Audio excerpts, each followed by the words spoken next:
नमस्कार साथियों, स्वागत करते हैं आप सभी का।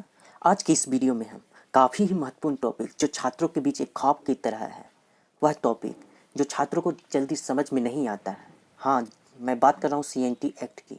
सीएनटी एक्ट जो कि एक महत्वपूर्ण टॉपिक है इस दृष्टि से क्योंकि इससे 5 प्रश्न आपको देखने को मिलेंगे जेपीसी पीटी में।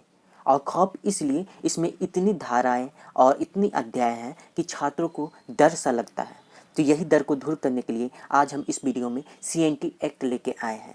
अगर आप इस वीडियो को अंत तक देखते हैं, अंत तक फॉलो करते हैं, तो उम्मीद मानिए आपका ये सीएनटी एक्ट का डर ख्वाब खत्म हो जाएगा पूरी तरह और इस 5 प्रश्न को बनाने के आप काबिल बन जाएंगे। हमको लगता है कि इस वीडियो को देखने के लिए वही छात्र आए हैं जिनको सीएनटी एक्ट में अभी भी प्रॉब्लम होता है, अभी भी वर्तमान समय में भी दिक्कत होता है। तो उम्मीद मानिए अगर आप वीडियो को देखने के लिए आए हैं तो इस वीडियो को अंत तक देखिएगा, वरना आप अभी ही जा सकते हैं। आपको बता दें कि इस वीडियो में हम किस प्रकार से आपको सीएनटी एक्ट बताने वाले हैं। सबसे पहले हम सीएनटी एक्ट के ऐतिहासिक पृष्ठभूमि पर नज़र डालेंगे। उसके बाद हम सीएनटी एक्ट के ऐतिहासिक पृष्ठभूमि को एक एक करके देखते हुए आगे बढ़ेंगे। उसके बाद एक उस दौर पे ले जाएंगे जिस दौर से प्रशासनिक सुधार की गतिविधियां अंग्रेजों द्वारा स्टार्ट होती है। अंग्रेज समझ जाते हैं कि इस क्षेत्र में अगर हमें शासन करना है तो आदिवासियों के बारे में भी सोचना होगा, उनके हित के बारे में भी सोचना होगा। उसके बाद देखेंगे कि किस प्रकार उलगलान बिरसा आंदोलन के परिणाम स्वरूप सीएनटी एक्ट इस क्षेत्र में लागू करना पड़ता है। सीएनटी एक्ट लागू करने के बाद इसमें क्या क्या इंपॉर्टेंट पॉइंट बनते हैं जो कि एग्जाम के दृष्टिकोण से आपके लिए महत्वपूर्ण हो जाते हैं। उसके बाद हम लोग सीएनटी एक्ट को स्टार्ट करेंगे। काफ़ी सिंपल भाषा का प्रयोग किया जाएगा, जैसे कि इसमें लिखा गया है। संक्षिप्त नाम डिटेल से बताया जाएगा कि धारा 2 में, धारा एक में संक्षिप्त नाम है, धारा 2 में आपको इसका निरसन है जिसको रद्द बोला जाता है, और धारा 3 में परिभाषा है। इस तरह से आपको बताया जाएगा। जैसे कि भूमि के प्रकार में आपको कन्फ्यूजन होता है तो कौन सा जनजाति द्वारा कौन सा भूमि विकसित किया गया था, देखो उसको आपको एक ड्रॉ के जरिए बताया जाएगा। उसके बाद डिफिनेशन को काफ़ी इजी वे में, काफ़ी आसान भाषा में उसको लिखा गया है। उसके बाद आप देखेंगे, देखिए अध्याय 2, अगर आप ध्यान से देख पा रहे होंगे, अध्याय 2 जो कि काश्तकारों का वर्ग है उसके द्वारा ही कितने अध्याय को कनेक्ट किया गया है। अध्याय 3, अध्याय 4, अध्याय 5, अध्याय 6, अध्याय 18, अध्याय 7 और अध्याय 8। इसका मतलब है कि अगर आपको अध्याय 2 के माध्यम से ही कंप्लीट में आधा सीएनटी एक्ट को कनेक्ट कर दिया गया है, ताकि आप अध्याय 2 के बदौलत पूरे आधे सीएनटी एक्ट को समझ सकें। तो तिस आप अभी तक ये समझ गए होंगे कि किस प्रकार से सीएनटी एक्ट को कनेक्ट करके और आपके लिए पूरा इजी वे में प्रस्तुत किया जाएगा, जिससे कि आपको सीएनटी एक्ट समझने में कहीं दिक्कत नहीं आएगी। तो चलिए इस वीडियो को शुरुआत करते हैं।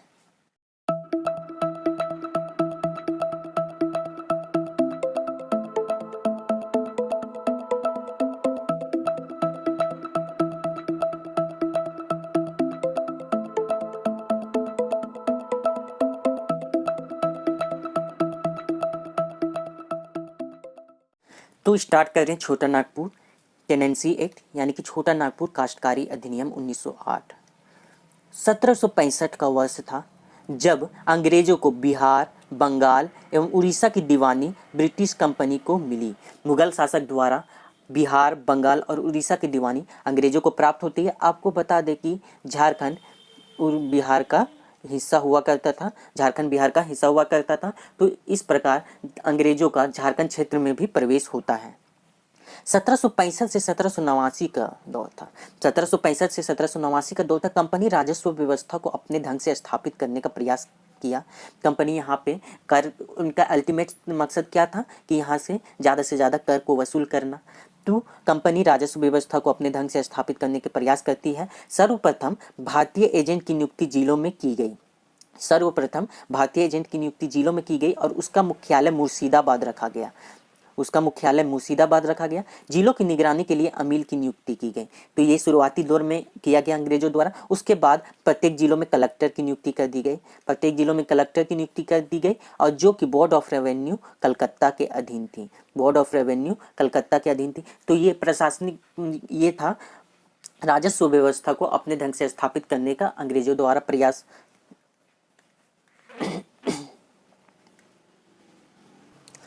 अंग्रेजों द्वारा कई प्रकार के कानून बनाकर प्रशासनिक व्यवस्था को अपने हाथ में लेने का षड्यंत्र रचा जाने लगा। प्रशासनिक व्यवस्था को भी अपने हाथ में लेने का उनका कोशिश जारी होने लगा।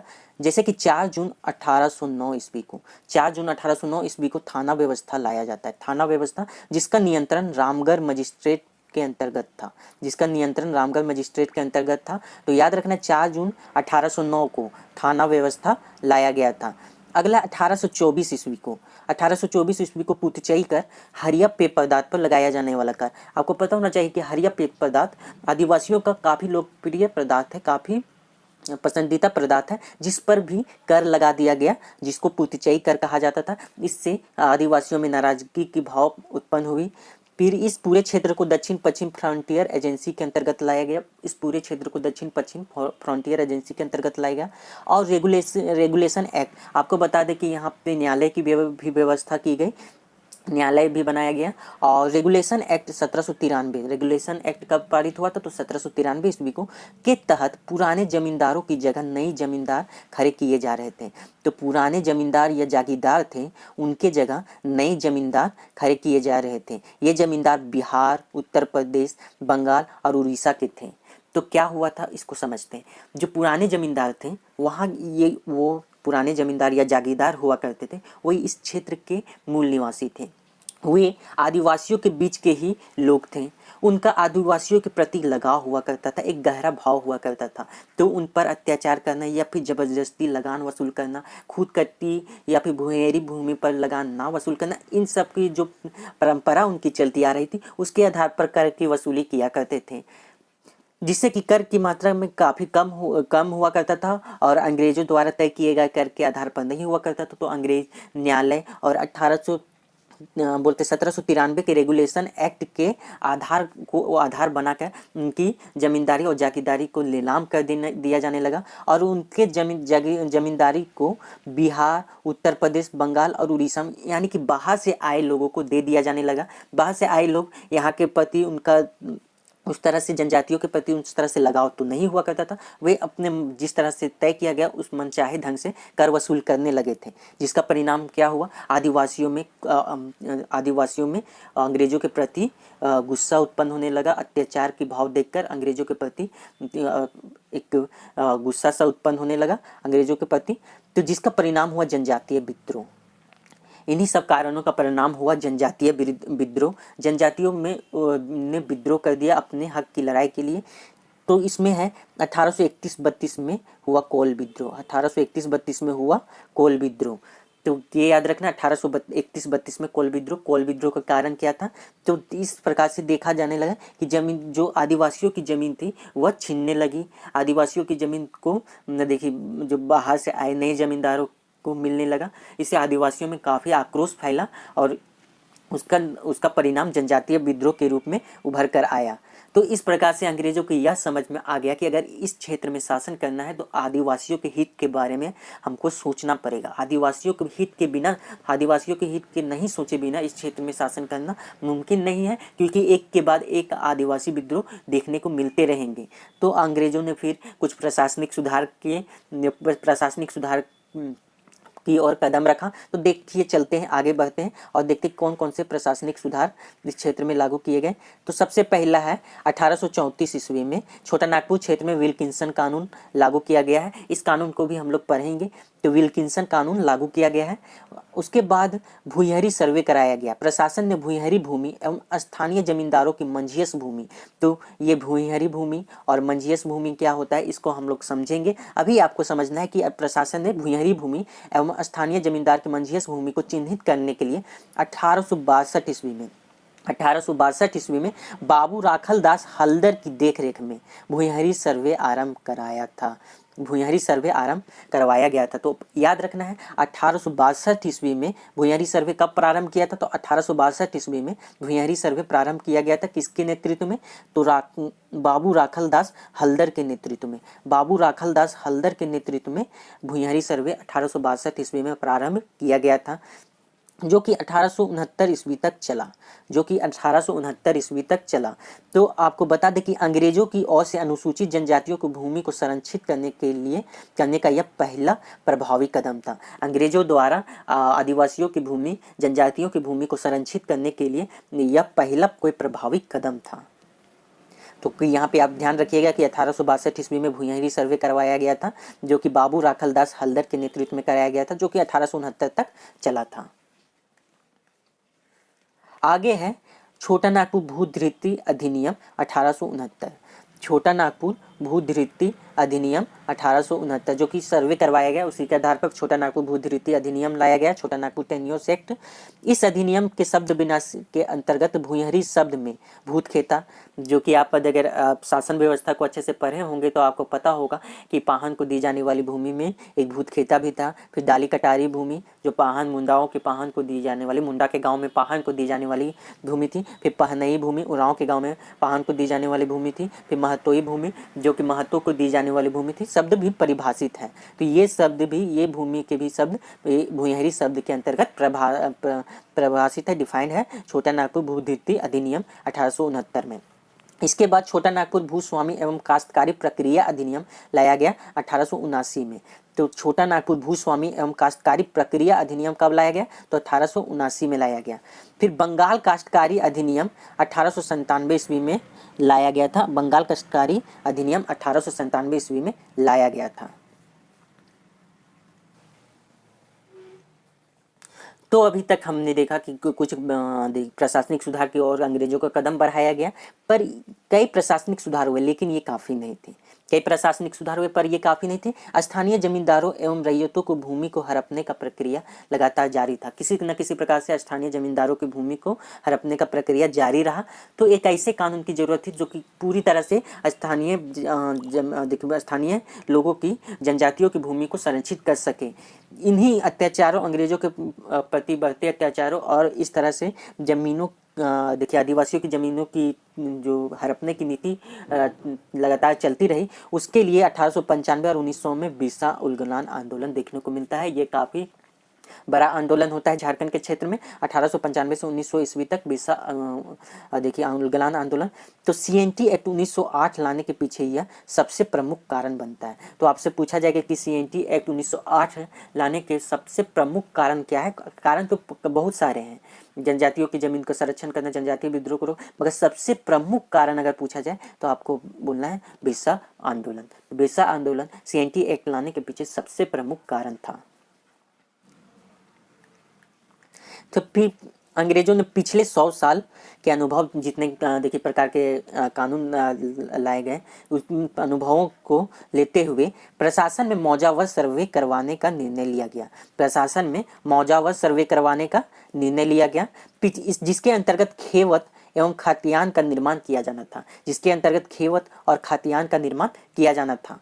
तो आपको बता दें कि 1902 ईस्वी में छोटा नागपुर में मौजावर सर्वे प्रारंभ हुआ। तो अगर आपसे पूछा जाएगा कि मौजावर सर्वे प्रारंभ कब हुआ था, तो 1902 ईस्वी में मौजावर सर्वे प्रारंभ हुआ था।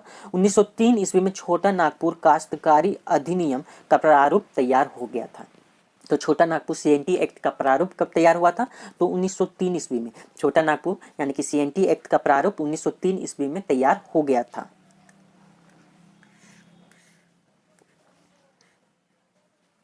तो दोस्तों 11 नवंबर 1908 ये डेट आपको ध्यान में रखना है। 11 नवंबर 1908 छोटा नागपुर काश्तकारी अधिनियम लागू कर दिया गया। छोटा नागपुर काश्तकारी अधिनियम लागू कर दिया गया। CNT एक्ट 1908 को कब लागू किया गया था? काफ़ी महत्वपूर्ण प्रश्न है। 11 नवंबर 1908 ईस्वी को। 11 नवंबर 1908 ईस्वी को CNT एक्ट इस पूरे क्षेत्र में लागू कर दिया गया। इस अधिनियम को भारतीय परिषद अधिनियम 1892 की धारा 5 के अधीन, किसके अधीन? भारतीय परिषद अधिनियम 1892 की धारा 5 के अधीन किसके मंजूरी से? तो गवर्नर जनरल की मंजूरी से अधिनियमित किया गया, लागू किया गया। तो भारतीय परिषद अधिनियम 1892 की धारा 5 के अधीन गवर्नर जनरल की मंजूरी से इस अधिनियम को लागू किया गया। इस अधिनियम का खाका यानी कि ब्लूप्रिंट जॉन एच हॉफमैन ने तैयार किया था। तो जॉन एच हॉफमैन को फादर ऑफ सीएनटी एक्ट बोला जाता है। तो इसका ब्लूप्रिंट यानी कि खाका तैयार कौन किया था? तो जॉन एच हॉफमैन ने तैयार किया था। इसे सबसे पहले कलकत्ता गजट में प्रकाशित किया गया था। इस एक्ट को सबसे पहले कलकत्ता गजट में प्रकाशित किया गया था। सीएनटी एक्ट मुख्यतः बंगाल काश्तकारी अधिनियम से प्रभावित है। तो किस अधिनियम से प्रभावित है? तो आपको बताना, बंगाल काश्तकारी अधिनियम से सीएनटी एक्ट प्रभावित है। तो चलिए अब स्टार्ट। हमने अभी तक ऐतिहासिक पृष्ठभूमि सीएनटी एक्ट को देखा, उसके ऐतिहासिक पृष्ठभूमि को देखा, किस प्रकार सीएनटी एक्ट को बनाने के लिए पृष्ठभूमि तैयार होती है। आदिवासी आंदोलन होते हैं, तरह तरह के सुधार भी किए जाते हैं जो कि काफ़ी नहीं होते, फिर अंत में सीएनटी एक्ट लाया जाता है। तो हमने ऐतिहासिक पृष्ठभूमि को समझा। अब देखते हैं सीएनटी एक्ट। तो सीएनटी एक्ट 1908, सीएनटी एक्ट 1908 क्योंकि 11 नवंबर 1908 को इसे लागू किया गया था। इसमें कुल 19 अध्याय हैं। 19 अध्याय यानी कि 19 चैप्टर है और 271 धाराएं हैं, 271 आर्टिकल है। तो ये आपको ध्यान में रखना है, 19 अध्याय और 271 धारा, 19 अध्याय और 271 धारा जिसमें कुल है। तो आप सोच रहे होंगे क्या 19 अध्याय 271 धारा पूरा पढ़ना होगा? नहीं, 271 धारा पूरे इंपॉर्टेंट नहीं है, जो जो इंपॉर्टेंट है बस हम उसी को डिस्कस करेंगे, मगर आपको याद करने की ज़रूरत नहीं पड़ेगी, आपको समझ में आने लगेगा और समझ में आने के बाद चीज़ें खुद ब खुद याद होती हैं। तो इस एक्ट में 19 अध्याय और 271 धारा है, ये आपको ध्यान में रखना है। तो चलिए एक एक करके हम 1900 अध्याय को देखेंगे। हम चैप्टर के अकॉर्डिंग इस एक्ट को समझने का प्रयास करेंगे। तो सबसे पहले देखते हैं अध्याय 1। तो अध्याय 1 है। अध्याय 1 देखिए क्या कह रहा है।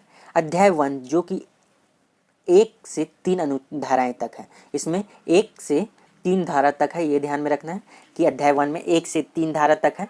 धारा 1 कोई भी अगर कोई भी एक्ट तैयार होता है तो उसमें अध्याय 1 में उसका परिचय ही दिया जाता है। अध्याय 1 में परिचय दिया जाता है। चैप्टर 1 होता है, उसमें परिचय दिया जाता है, कुछ डिफिनेशन दिए जाते हैं और उसका प्रसार दिया जाता है कि वह किस किस क्षेत्र में लागू होगा। तो अध्याय 1 में सभी एक्ट की तरह इसमें भी संक्षिप्त नाम दिया गया है, जो कि इसका नाम है छोटा नागपुर काश्तकारी अधिनियम 1908 कि क्या नाम है? इसका नाम है छोटा नागपुर काश्तकारी अधिनियम 1908। 1908 क्योंकि 1908 में इसे लागू किया गया था। जिसका प्रसार है उत्तरी छोटा नागपुर, दक्षिणी छोटा नागपुर, पलामू तथा कोल्हान प्रमंडल।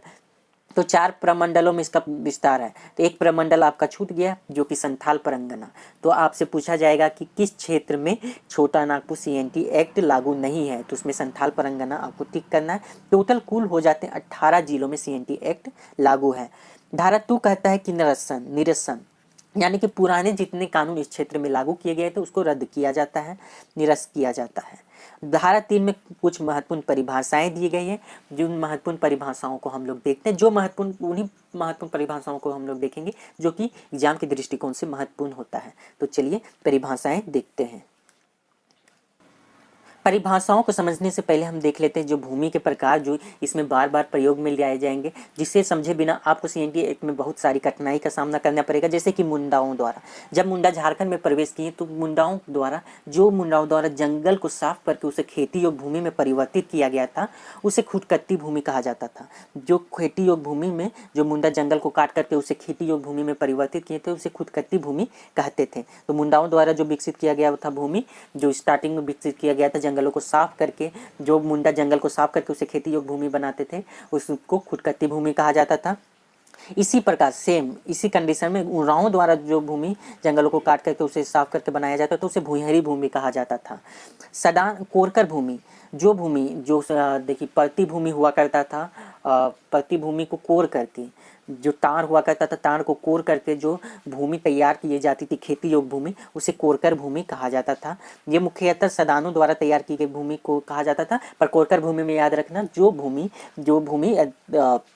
परती या फिर परती को कोर करके तैयार की जाती तो उसे कोरकर भूमि कहा जाता था। स्थानीय जमींदारों को भूमि को मंझियस भूमि कहा जाता था। तो इस प्रकार के डिफरेंट टाइप को भूमि का प्रयोग इस एक्ट में होता है, तो जिसे समझे बिना आपको सीएनटी एक्ट नहीं समझ में आएगा, इसीलिए हमने इसे आसान भाषा में इसको बताया हुआ है। तो चलिए एक एक करके डिफिनेशन को समझते हैं। जैसे कि सबसे पहला डिफिनेशन आपको नज़र आ रहा होगा। पहला डिफिनेशन है भुगुत बंध बंधक। भुगुत बंध बंधक, तो भुगुत बंध बंधक क्या होता है ये आपको समझना है।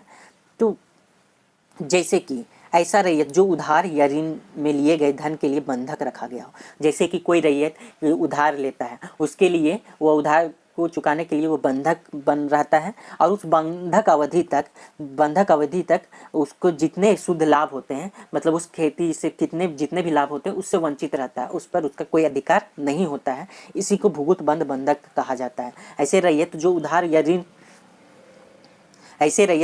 या ऋण में लिए गए धन के लिए बंधक रखे जाते हैं और सभी प्रकार के शुद्ध लाभ से बंधक अवधि तक वंचित रहते हैं, तो उसे भुगुत बंध बंधक कहा जाता है। अगला है जोत। जो रैयत द्वारा धारित भूखंड, जो भूखंड भूमि का हिस्सा जो रैयत द्वारा धारित किए जाते हैं, रैयत द्वारा धारित किए जाते हैं, उसे जोत कहा जाता है। भूस्वामी, ये समझना, भूस्वामी और काश्तकार समझना आपके लिए महत्वपूर्ण हो जाता है, क्योंकि सीएनटी एक्ट तो काश्तकारों के लिए ही था ना।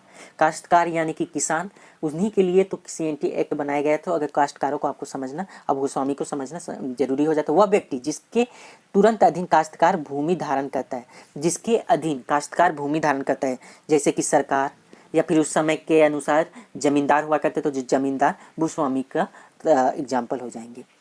काश्तकार हो गए वह व्यक्ति जो किसी अन्य व्यक्ति के अधीन भूमि धारण करता है, अन्य भूस्वामी के अधीन भूमि धारण करता है और उसका लगान चुकाने का दायी होता है, कि उसको लगान चुकाने का उसका दायी होता है। जो भूमि धारण करता है उसका लगान उसको चुकाना होता है, तो वह काश्तकार कहलाता है।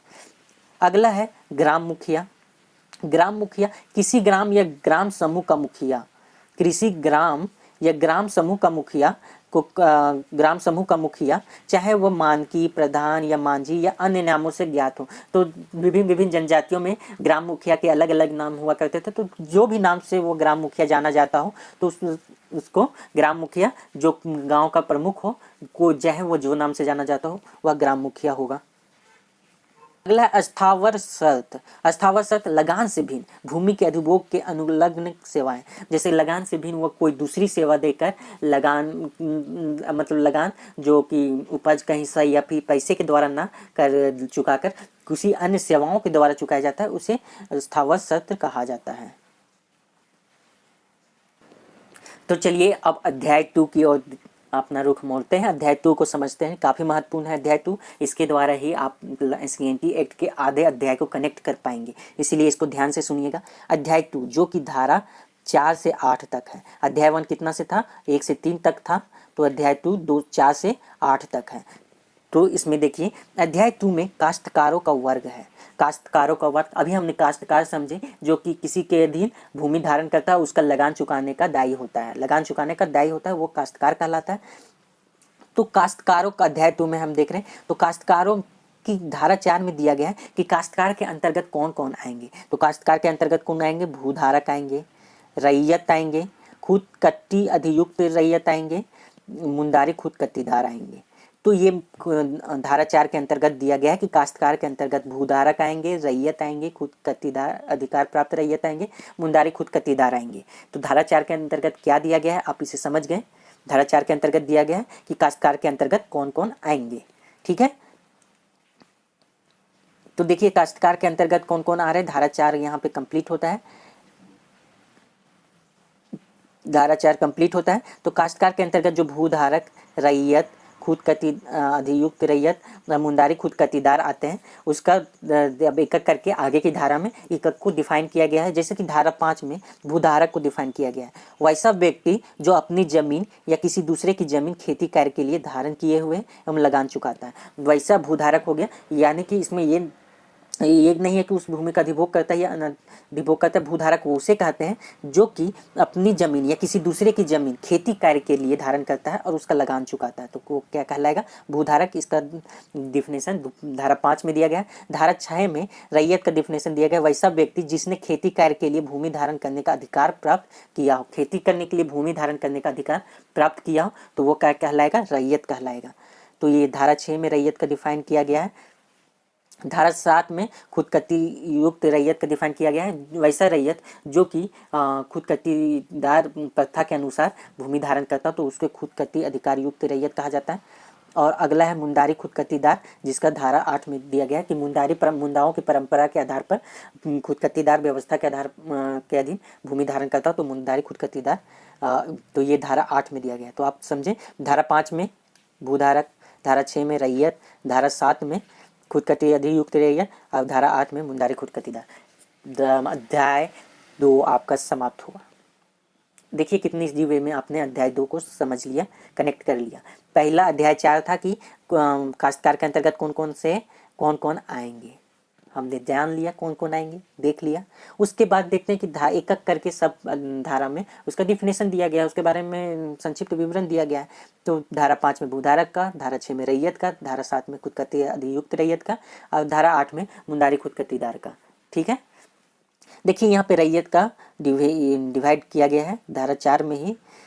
रैयत कितने प्रकार के होंगे, तो रैयत देखिए अधिभोगी रैयत, अनाधिभोगी रैयत और दर रैयत।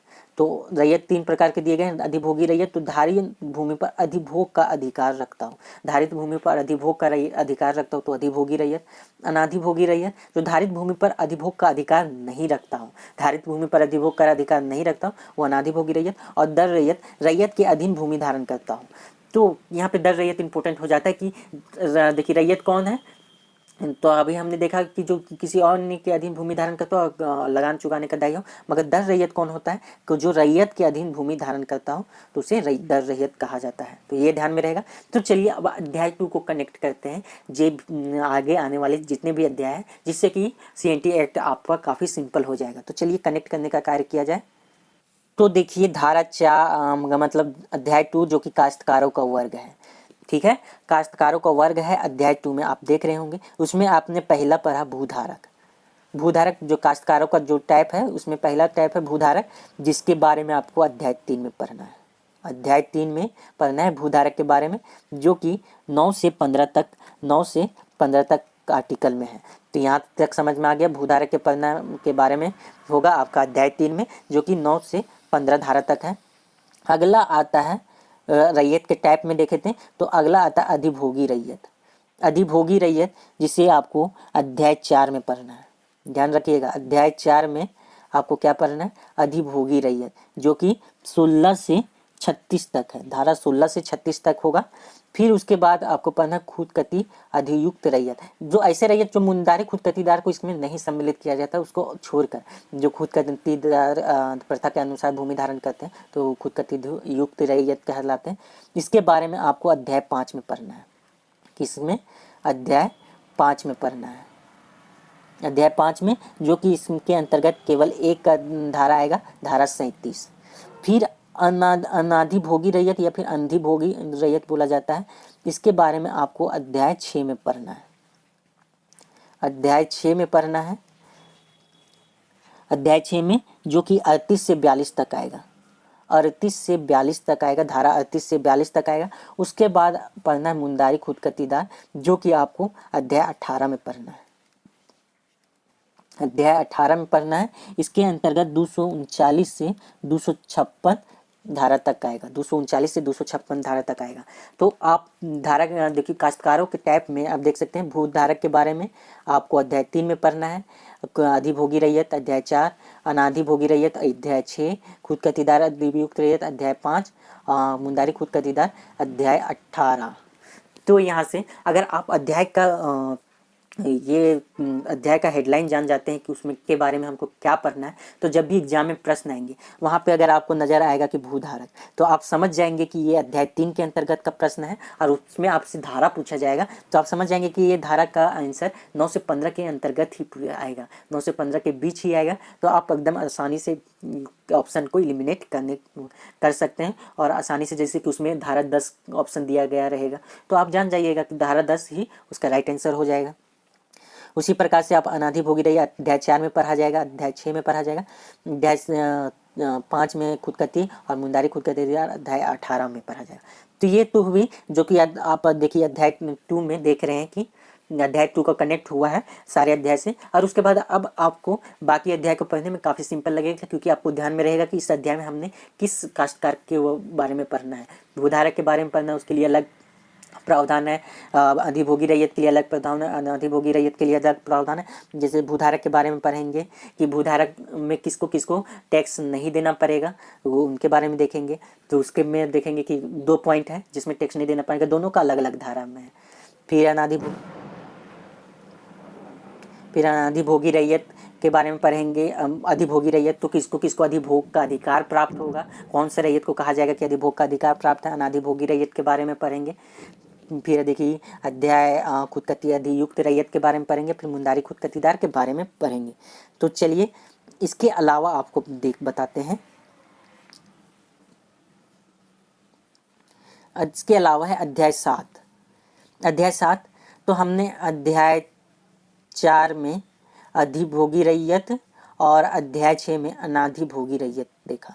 अध्याय 4 और 6 में देखा तो अधिभोगी रैयत जो कि अध्याय 4 में है और अनाधिभोगी रैयत जो कि अध्याय 6 में है को छोड़कर अन्य, इनके छोड़कर जो अन्य के अंतर्गत आते हैं वो अध्याय 7 में आ जाएंगे। देखिए कितना सिंपल हो गया। 4 और 6 को छोड़कर जो आते हैं अध्याय 7 में हो जाते हैं। इसके अंतर्गत एक धारा है 43।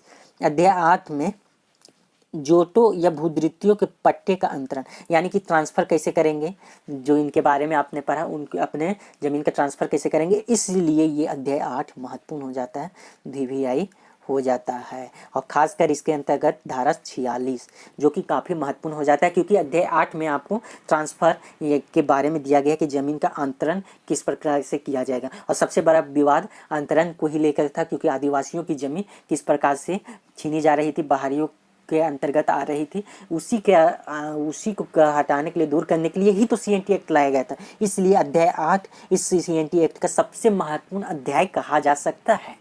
इसलिए अध्याय 8 से आपका इस बार भी प्रश्न होंगे, पिछले बार भी प्रश्न था, और आने वाले जितने भी JPSC एग्जाम है उसमें भी प्रश्न होंगे रहेंगे। तो अध्याय 8 इसके लिए आपके लिए महत्वपूर्ण हो जाता है। तो दोस्तों आज के लिए इतना वीडियो को ही रखते हैं। आप इसे दोबारा देखिए और इसको समझने का प्रयास कीजिए। आगे के धाराओं को आप बहुत ही ईजी वे से समझते जाएंगे। बस अध्याय 8 को हम डिटेल से समझाएंगे, बाकी धाराएं आपको बहुत ईजी वे में समझ में आती चली जाएगी। फटाफट उसको कंप्लीट कर दिया जाएगा और 2 वीडियो आएंगे जिससे आपका CNT एक्ट पूरा कंप्लीट हो जाएगा। तो आपको अगर यह वीडियो अच्छा लगा हो तो हमें कमेंट में अपनी राय ज़रूर बताएं, और आने वाले वीडियो को देखने के लिए हमारे चैनल को सब्सक्राइब करें और बेल आइकन को प्रेस कर लें, और टेलीग्राम से हमारे जुड़ जाएं ताकि आपको PDF प्राप्त हो जाए। PDF से आपको तो रिवाइज करना पड़ेगा और समझना पड़ेगा, तो अभी टाइम नहीं है कि नोट्स बनाया जाए। तो PDF आप डाउनलोड करने के लिए हमारे टेलीग्राम चैनल से जुड़ जाएं। टेलीग्राम चैनल का लिंक इस वीडियो के डिस्क्रिप्शन में आपको प्रोवाइड कर दिया जाएगा ताकि आप आसानी से जुड़ सकें। अगर आप नहीं जुड़ पाते हैं तो क्विक नॉलेज अगर आप टेलीग्राम में सर्च कीजिएगा @क्विक नॉलेज, अगर आप सर्च करते हैं क्विक नॉलेज 0 तो आपको हमारा टेलीग्राम चैनल मिल जाएगा। नहीं तो आप लिंक के थ्रू डायरेक्ट ज्वाइन कर सकते हैं। तो मिलते हैं आपसे अगले वीडियो में। वीडियो देखने के लिए आप सभी का बहुत बहुत धन्यवाद।